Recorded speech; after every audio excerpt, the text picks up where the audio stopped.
This week, we start our journey gathering our Baja 4 spirit at Sky Island Unitarian Universalist Church with the Reverend Tina Squire. We are the Baja 4, representing Unitarian Universalists across southern Arizona.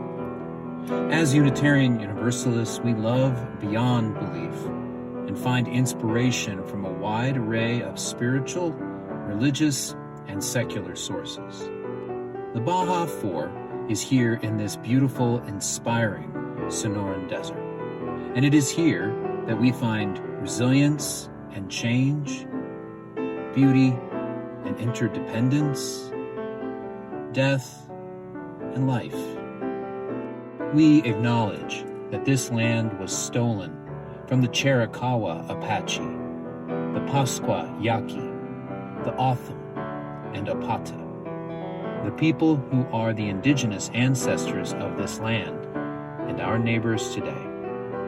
I'm grateful for all the indigenous folks who have stewarded this land for thousands of years and continue to do so today. May we be good stewards in kind. We come together as the Baja 4 to gather and share our strength. And so it is that Borderlands Unitarian Universalists in Amado, Sky Island Unitarian Universalist Church in Sierra Vista, Mountain Vista Unitarian Universalist Congregation in Northwest Tucson, and the Unitarian Universalist Church of Tucson on the east side join together, called to live out our values and beyond our beliefs as never before. Today, we visit Sky Island Unitarian Universalist Church in Sierra Vista.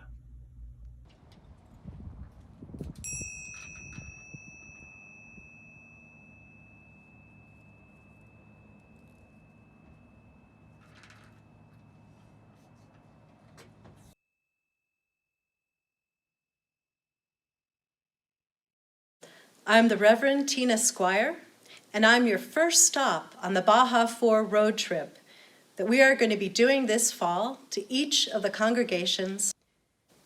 So, I want to welcome you here today to Sky Island Unitarian Universalist Church here in Sierra Vista, Arizona. The words for today's chalice lighting come from Rabbi Rachel Barenblatt. It's called Ready, and it's from the Velveteen Rabbi's Haggadah for Pesach. She begins by quoting Exodus 12:34. So the people took their dough before it was leavened, their kneading bowls wrapped in their cloaks upon their shoulders. You'll need to travel light. Take what you can carry: a book, a poem, a battered tin cup, your child strapped to your chest, clutching your necklace in one hot, possessive fist. So the dough isn't ready. So your heart isn't ready. You haven't said goodbye to the places where you hid as a child, to the friends who aren't interested in the journey, to the graves you've tended. But if you wait until you feel fully ready, you may never take the leap at all. And infinity is calling you forth out of this birth canal and into the future's wide expanse. Learn to improvise flat cakes without yeast. Learn to read new alphabets. Wear God like a cloak and stride forth with confidence. You won't know where you're going, but you have the words of our sages, the songs of our mothers, the inspiration wrapped in your kneading bowl. Trust that what you carry will sustain you, and take the first step out the door.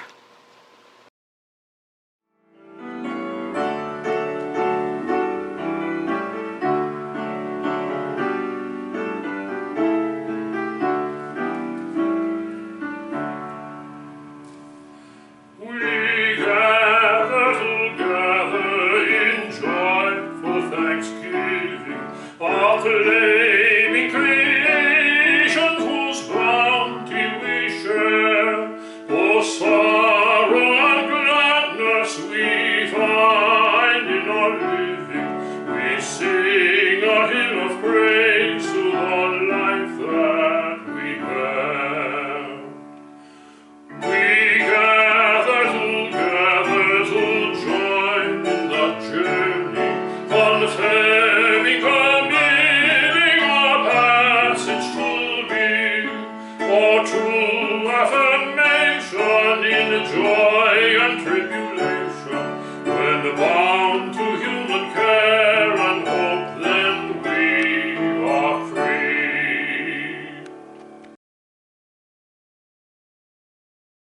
Hi friends, I have a story for you today that's told in many parts of the world. This particular one is from the high mountain country of Tibet.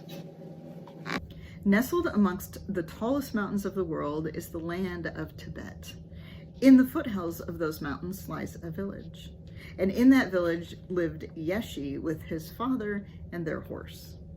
One morning, Yeshi dashed into the stone cottage. "Papa, Papa, our horse is missing!" Yeshi's father pulled on his dusty boots, tightened his sash, and stepped into the cool air. Squinting at the snowy peaks, he breathed deeply. Yeshi scowled. "Hurry up, Papa, we must find our horse." Yeshi and his father trampled through the tall grasses, peering behind boulders and over thick brush. His father began chanting. "How can you chant now?" asked Yeshi. "That won't help us find our horse." "Chanting gives me a peaceful mind," replied his father. Yeshi kicked into the dirt. Just then, several villagers happened by. "What are you looking for?" they asked. "Our horse," replied Yeshi. "We'll help." The villagers and Yeshi and his father searched all day. When nightfall came, Yeshi wept. "What bad luck! We've lost our only horse." "What terrible fortune!" chimed in the villagers. But Yeshi's father said, "Who can say what is good fortune or bad? Give thanks for everything." Yeshi and the villagers exchanged puzzled looks while Yeshi's father again began chanting. After several days, some villagers arrived at Yeshi's house. "Your horse is in the meadow. He brought a surprise. Come quick." Yeshi raced out the door. His father and the villagers hurried behind. When Yeshi reached the meadow, he blinked hard. A new horse was grazing alongside Yeshi's horse. "It is good fortune," said Yeshi. "Now we have two horses." "Your horse running away was good luck after all," chimed the villagers. Yeshi's father just smiled. "I'm grateful, but who can say if this is good fortune or bad?" Yeshi and the villagers again were puzzled, and Yeshi's father just chanted. Yeshi and his father swiftly started training their new horse. One day, as Yeshi galloped through the meadow, the new horse bucked him off and high into the air, and Yeshi fell. "Ow!" he screamed. He crumbled to the ground. "My leg, help!" Some villagers rushed to Yeshi. A man lifted him into his arms and headed to the hill. The others followed. Yeshi's father met them at the door. "Papa," moaned Yeshi, "our new horse was bad luck after all." "Such terrible fortune," chimed the villagers. Yeshi's father placed the boy onto the straw bed. "I am sorry to see my son hurt, but who can say if this is good fortune or bad?" Yeshi and the villagers again exchanged puzzled looks as Yeshi's father simply started chanting. Yeshi grimaced while his father wrapped his leg in clean rags and finally bandaged his leg throbbed in pain. Yeshi gazed at his father in the glow of the lamp, and he listened to his soft chanting. "I've heard Papa chant a lot," thought Yeshi, "but it never sounded so beautiful." Warmth filled his heart. Tears slipped down his cheeks. "That's odd," he thought. "My leg has stopped hurting. Maybe there's something to the chant. Could it be that my pop is wise after all?" Soon after, Yeshi woke to a villager knocking at the door. "Have you heard? Military officers are here. They're taking our boys away to fight in a battle." "But you don't have to go because of your hurt leg," they told Yeshi. "My," Yeshi said, "falling off the horse was good luck after all." He glanced at his father. "But I guess no one really knows what's good fortune or bad," Yeshi thought as his father smiled. More villagers came. "Such good fortune for Yeshi, but such bad fortune for our boys." I'm scared for my friends too, replied Yeshi, but who can say what's good fortune and bad? The villagers exchanged puzzled looks as Yeshi and his father began chanting. It took many weeks for Yeshi's leg to mend. Soon after, the villager ran up to Yeshi. Our boys are back. They're all safe. They even brought new friends to join the village. Yeshi grinned. At the homecoming celebration, Yeshi recited a poem. Life is like a potter's clay, changing shape from day to day. As stars sparkle in the sky, light and dark go quickly by. What's the future? No one knows. Be at peace with how life goes.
Last week, Reverend Matthew told us that he had read that we perceive the present in 12-second increments.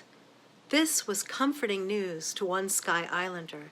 He announced, "I want to concentrate on the now, but the now moves so quickly. You look and then it's gone. But I can work with 12 whole seconds, and so can we. In this unsettled and unsettling time, I have found it helpful to just stop, listen, smell, feel, hear the buzz of hummingbird wings over my head, look to see what new blossoms have unfolded. In just 12 seconds, I feel like I can center and find myself again." I want to read you a poem written by one of our members, Pamela Lee, a poet and pilot and world traveler who my son says has the dignity of a Star Trek ambassador. I didn't pick this to be a travel log or to drop names of places, although right now I'm happy to travel vicariously with people who have been to Washington State and Greece. Also, the poem speaks of climbing, which not all of us can do. But I have seen Sky Islanders take their scooters out on the flatter trails we hike together. So I hope no one will feel left out as Pamela and her husband rest in the dust. I picked this poem because it shows how full one instant can be. It's called Cuckoo. At home, cozy on the couch, on a cold and rainy afternoon, across the water from Seattle, I hear Respighi's The Birds on radio KRAB and experience time warp. Herb and I are once more back where we left the car, hot, dry, dusty, and beyond tired after a 2-day climb, our second, of Mount Olympus. The first was here in Washington State. Life becomes restored with the aid of the 2 warm lemonade we drink, standing by the car near Litohuro. our day made magical by, did you hear that? A mere 2 notes of birdsong. Won't you take this moment to breathe with me? Breathe in calm. Breathe out fear. Breathe in hope.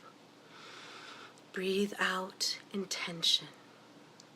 May we breathe in grounding, and may we find common ground with every breath we take.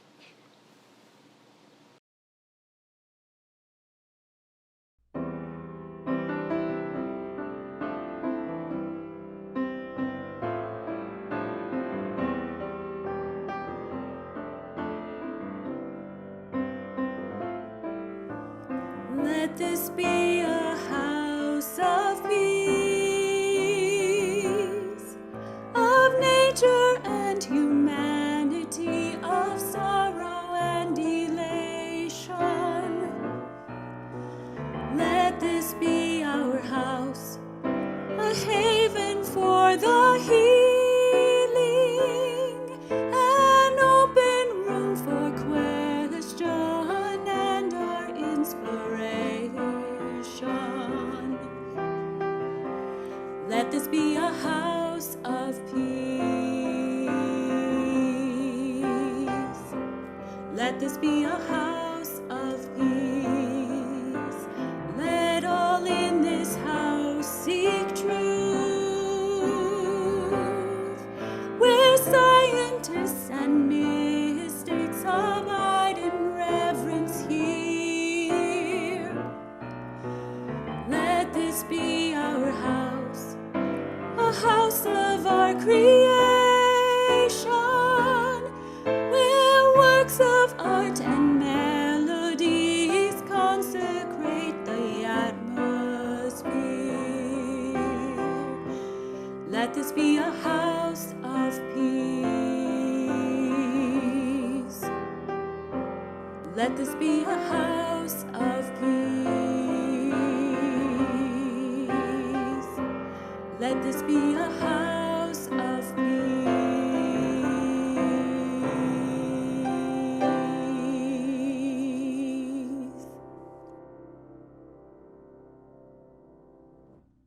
I came to Sky Island, and am here before you now because it has a building. I wanted to start a new, small, very liberal group, and there was only one place in our small city I could trust that would never throw us out for being too open-minded. I came into the building one day and was greeted by the minister, Reverend Linda Lawrence, and she and the congregation eventually welcomed me in to so much more. But I've always believed that a church is its people, not its container. And yet congregations do need to be housed somewhere that works for them. And Sky Island really appreciates this building.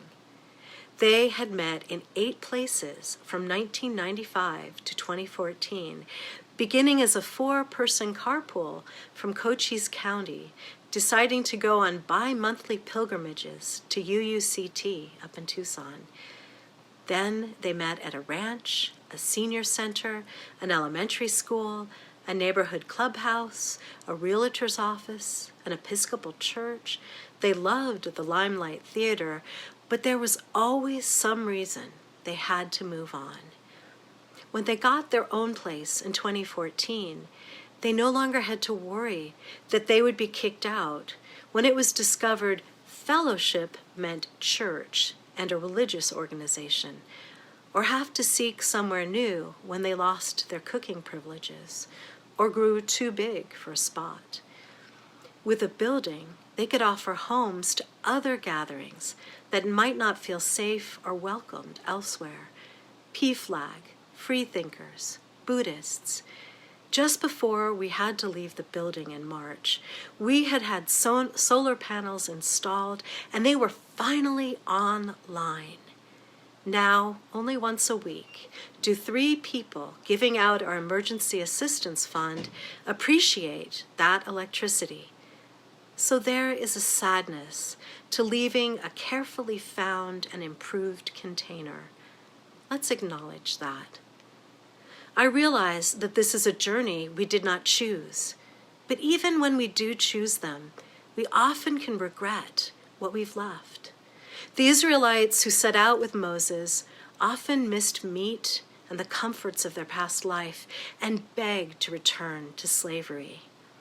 When I said I was going to speak about that story, and was that strange, Sky Islanders laughed and said, "Oh, we've talked about Exodus before." One of them sent me the script for an early pledge drive skit. The original name of this church was the Unitarian Universalist Church of Southeast Arizona, and Uxie gets easily parodied into Uxodus. In the skit, a group wanders through a desert, and they ponder many things. I wonder if there's a God. I wonder about the nature of good and evil. I wonder if we can live in harmony with the earth. I wonder where we'll meet next month. And they would try to explain Unitarian Universalism to people they met along the way.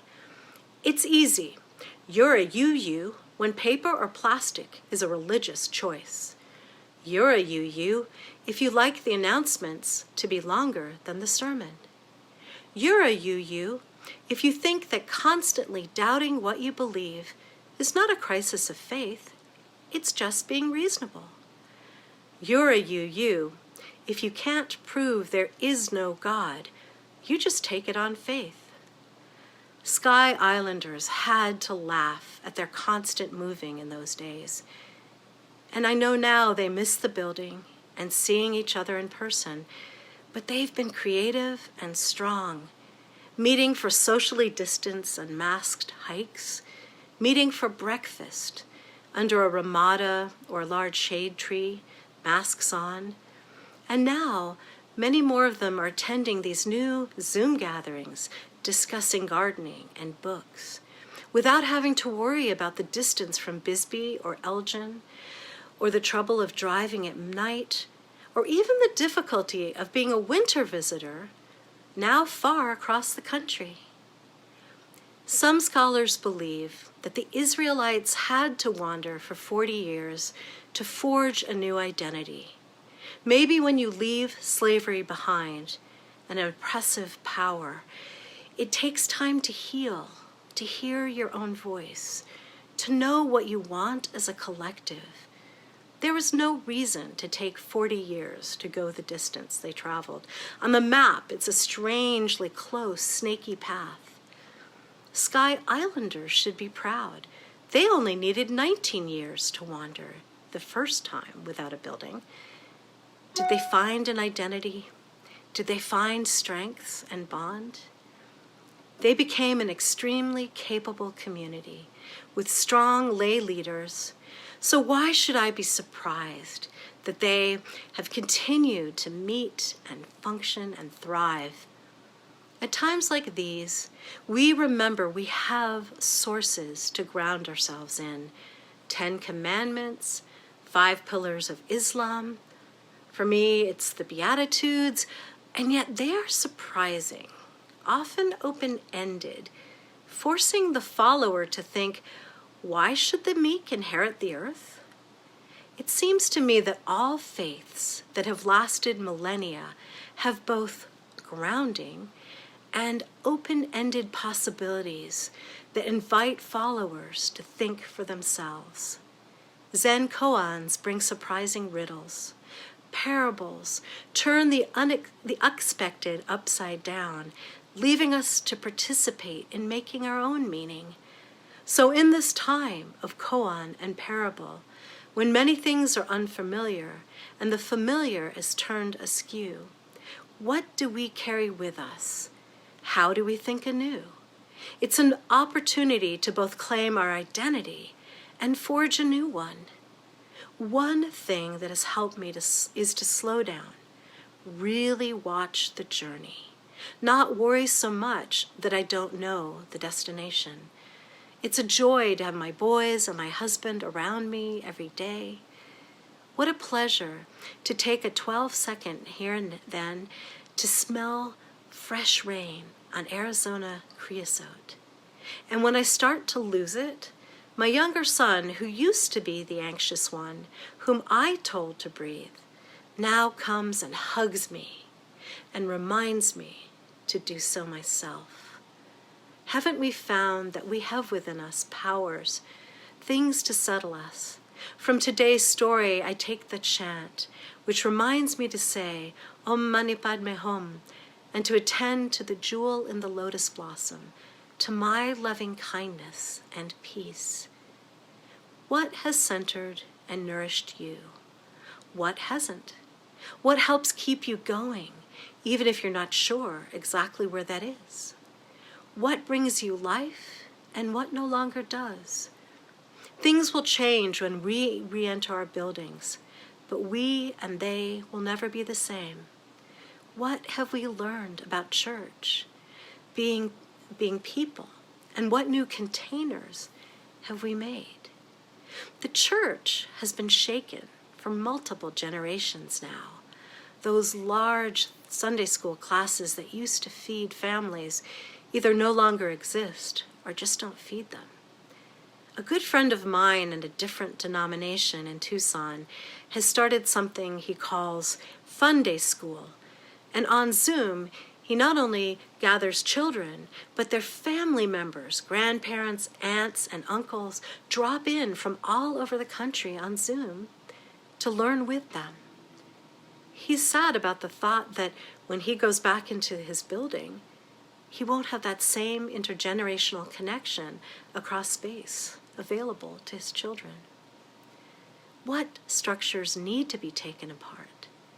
This spring and summer have taught us that white supremacy needs to be dismantled. Earlier this year, many Sky Islanders, some with scooters and walkers, protested the border wall being built across our fragile San Pedro River. It must come down. We are in a time of shift. So what has this abrupt journey of pandemic taught us about what is at the heart, what really matters to us, and how we can bring it forward in new ways and new containers to serve alongside the world? And I am certain that as you travel to the 3 other Baja 4 UU congregations, you will hear many answers and many more questions. May it be so.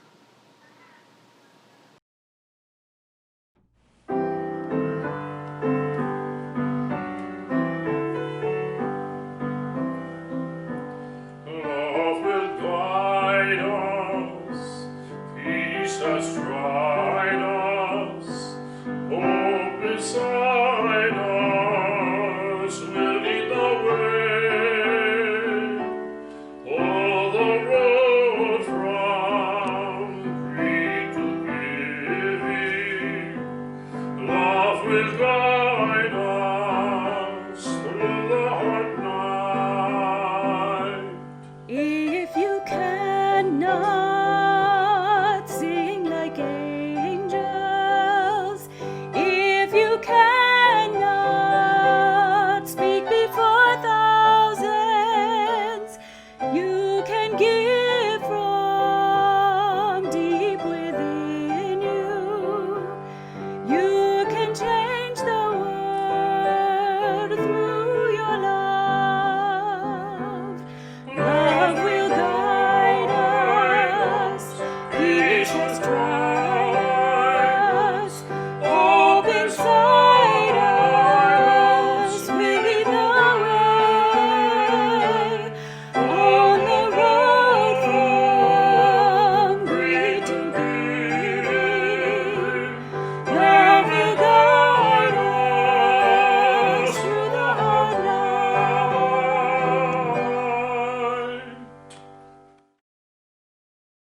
This is your call to action this week. This coming week, Community members of Arivaca will be organizing a daily interfaith resistance presence at the border wall in Sasabe. Unitarian Universalists will be present throughout the week alongside our siblings in faith. On Thursday, the Baja 4 congregational ministers will be holding a worship service at the border wall in Sasabe. We will offer readings and prayers and songs as bridges and rivers and breezes that can move over and through and around the walls that humans have built to divide one from another. We welcome you to join us on Thursday, either in body or in spirit. If you wish to join us in person, we will meet at the Arivaca Community Center bright and early at 6:15 a.m. Please wear a mask, bring your own water and snacks, and if you plan to join us on Thursday in person, just let your minister know so we can know to expect you.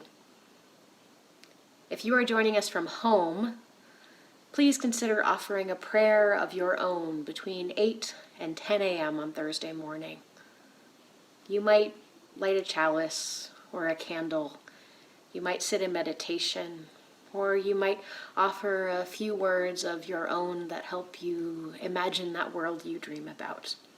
All of this is prayer. After Thursday, there will be a video recording of the service made available to all of you. Please join us as you are able on Thursday. For our chalice extinguishing today, we revisit the words from Rabbi Rachel. But if you wait until you feel fully ready, you may never take the leap at all. And infinity is calling you forth out of this birth canal and into the future's wide expanse. Trust that what you carry will sustain you, and take the first step out the door. May each of us be willing to take uncertain steps together. Go in peace. Should we blow it out?